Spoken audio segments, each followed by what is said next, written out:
And now to the first 2024 Republican primary debate. The candidates participating tomorrow in alphabetical order are Doug Burgum, Chris Christie, Ron DeSantis, Nikki Haley, Asa Hutchinson, Mike Pence, Vivek Ramaswamy, and Tim Scott.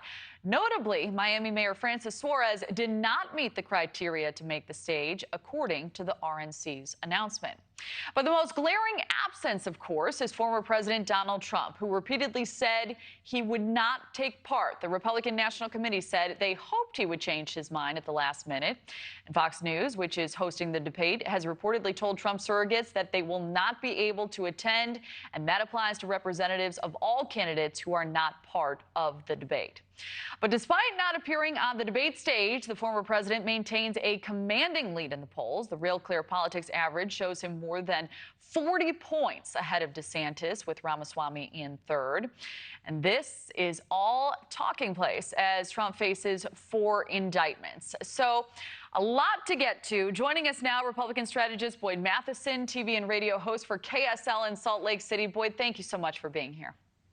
Great to be with you, Kelly. Well, great to have you. So I wanted to start with the breaking news about former Trump attorney John Eastman surrendering in Georgia this morning. How does this case, looming over tomorrow's debate, change the dynamics, if at all?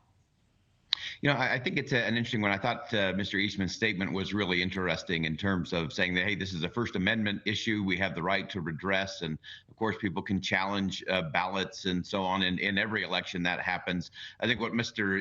Eastman is banking on is that will be the focus of it.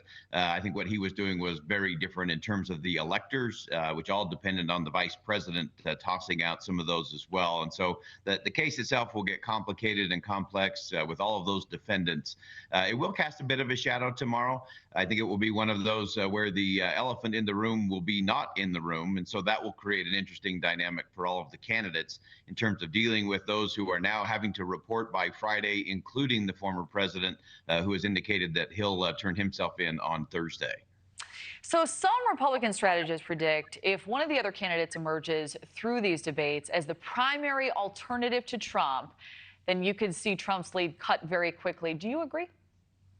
Yeah, I think there are a lot of cracks in the foundation there. And I think there are a lot of people who are looking for a reason or an alternative. And I think tomorrow's debate is important for that very reason, that it will give these 8 candidates in particular the opportunity to differentiate, which is always a challenge, especially on a big debate stage like that. And so what I'm going to be watching for tomorrow is who can make those little distinctions in the face of overwhelming similarity. Let's remember, these are all Republican candidates.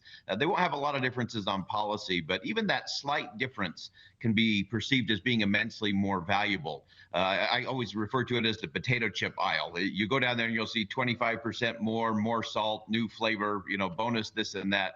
And the challenge and the test for these candidates will be, can you differentiate without swinging too wildly or getting out over your skis, trying to make it too big or kind of the too cute by half moment? And restraint's going to be a challenge for each of these candidates as well, to say, look, I have something unique to say, but I don't have to swing wildly either at the former president or at anyone else on the stage. I have a vision of where I want to go and what's next for the country. So let's pull it out a big picture if we can, Boyd. Former President Trump's decision to skip the debate, fueling Republican angst that his rivals will have little opportunity to catch up with him in the polls. So the overall fear being that he has strong support with his base, but will struggle to win over independents in general. If it looks like he will be the nominee closer to the general, do you see a strategy emerging to work to prevent that outcome?